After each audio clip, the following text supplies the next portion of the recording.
What are the economic lessons we can learn from the movie Contact, a 1997 film starring Jodie Foster? It was a Robert Zemeckis film about a search for extraterrestrial life. My name's Matt Rosu. I enjoy connecting economics to pop culture and really teaching economics in general. If you like this sort of content, please like, subscribe, and click the notifications bell. You'll get notified when new content is dropped. Let's start with a clip. Okay, look, I understand the reason for recording and documenting the mission, but I want to go on record one more time. Okay, the transmitted specs never said anything about any chair or a restraining harness or survival gear. Why can't we just trust the original? Doctor, both the IMC board and the SI team carefully reviewed the matter and concluded the design impact is negligible. Bottom line is, we're not putting anybody aboard this machine unless there is some sort of minimal protection. Minimal protection. End of story. 35%. Copy that, 35%. Mechanical? We're good. 40%. I'm picking up a moderate vibration here. Dynamics, can you confirm vibration? Everything looks good here. She's feeling the same thing they felt at the Cape at this point. Ellie, the vibration is normal. We are at 50%, all systems nominal. Copy that, 50%. Vibration's getting a little stronger now. We're picking up some low-frequency noise.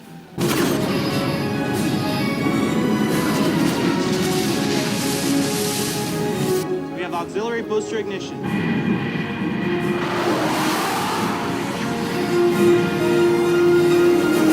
Life support, how's she doing? Still have data. Heart and respiration are high, but within limits, she's okay. Ellie, do you copy? You can hear? I am okay to go. You can hear me? 80%. All vibration and G levels are in the green.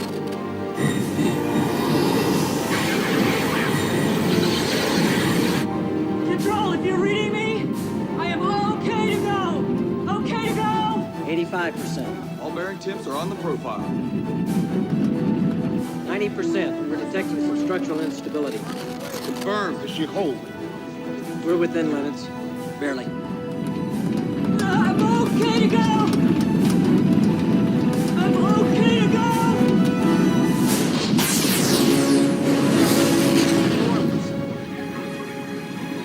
My God. 25%.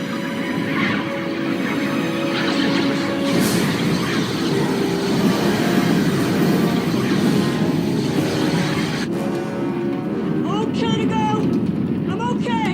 100%. I'm okay to go. Oh, God! Ah! Ah!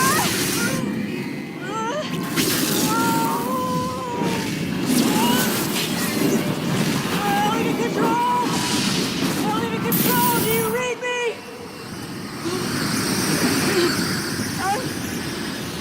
Ellie to control! Do you read me?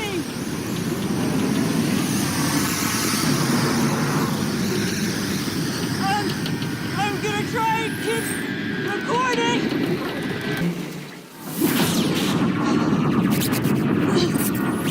I'm in another wormhole now.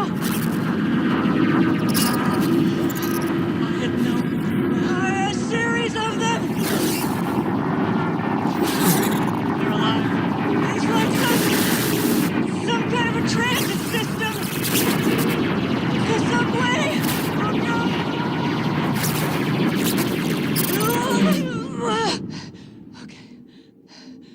Okay, I gotta keep talking. It's a triple, no, quadruple system. It's beautiful. They're alive.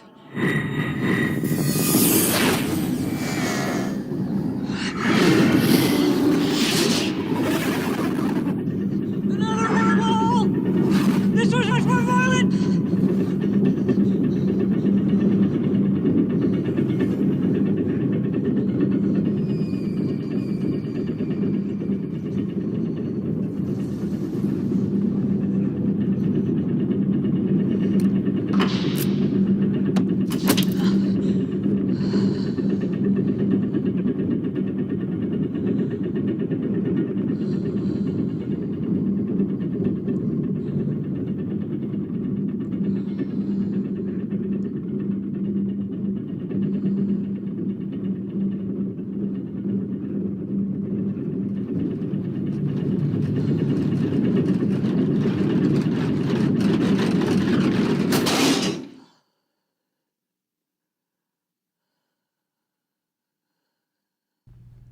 Okay, piece together a couple different clips here, but what I love about this clip is we see that Jodie Foster's character looks at the plans initially and then says, wait a second, there's no restraining harness, there's no chair, why are you putting that in here? And you get a response of, well, we kind of have to. We think things aren't safe enough on their own. The unrestricted person in there, way too dangerous. End of story. We're going to be doing things.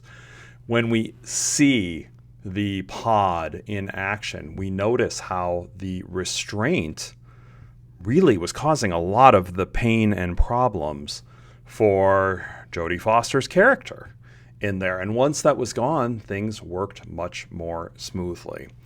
As an economist, I absolutely love this clip in thinking about free markets and the benefits we see from free markets and what happens when there's interference into those markets. Free markets, when left unrestrained, do an amazing job at allocating products efficiently and encouraging economic growth.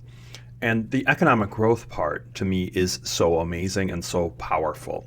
Small increases in well-being over time lead to the amazing hockey stick graphs that we've seen in terms of well-being. Whereas 200 years ago, everybody was on subsistence level incomes. Now, essentially, 90% of the world is rich, at least richer than the wildest dreams of people 200 years ago. But it is the freedom, it is the unrestrained markets that are indeed causing this and putting in the constraints and the harnesses on markets, much like what we saw in Contact, lead to, quite frankly, pain and suffering. We're going to go through one example here today. As a general rule, free and unrestricted markets are what economists will call Pareto optimal or Pareto efficient. There is no outcome that can make somebody better without harming somebody else.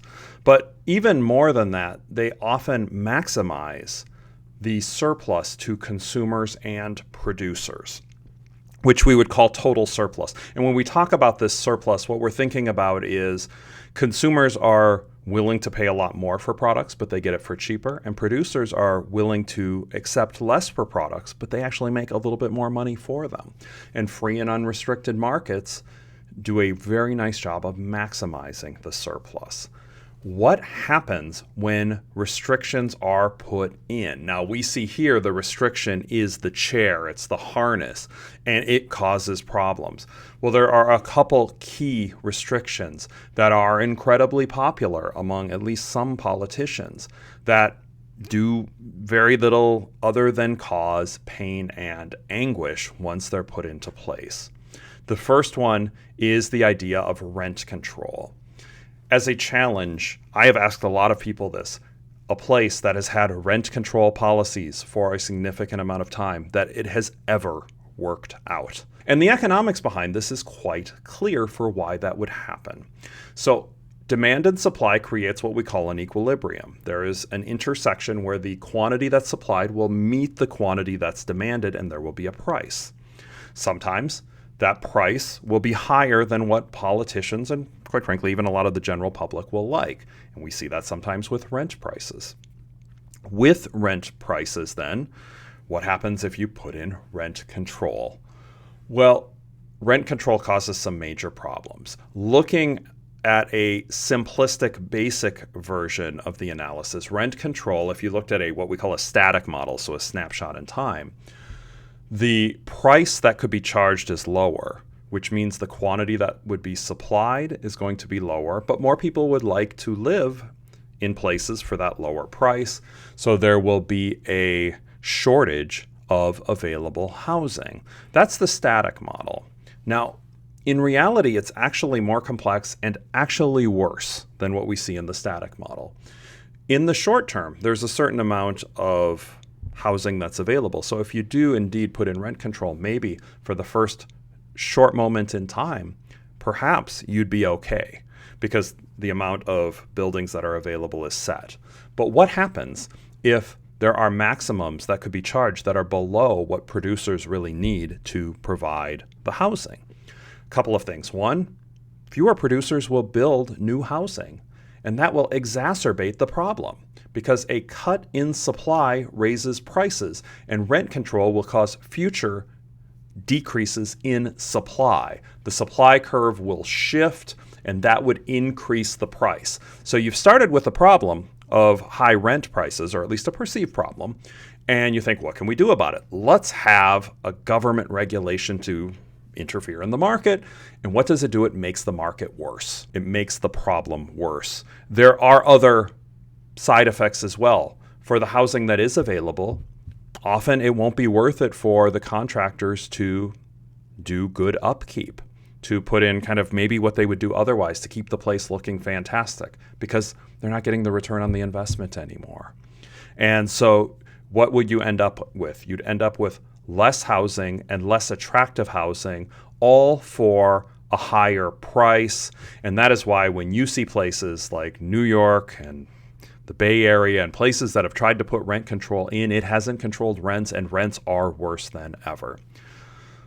Speaking of rents, part of the big reason that rent prices are so high in some places is, again, government restrictions. And these would be restrictions on the free market on where people can build and how they can build.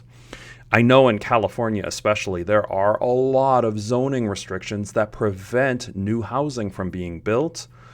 These restrictions keep the prices high, and you run into a bit of a problem here because current owners who have bought a place, they want their value to stay high, and they know if more is built, it might decrease the value. So they will put in laws and restrictions on building, which keeps prices artificially high and makes it tough for others to move into an area.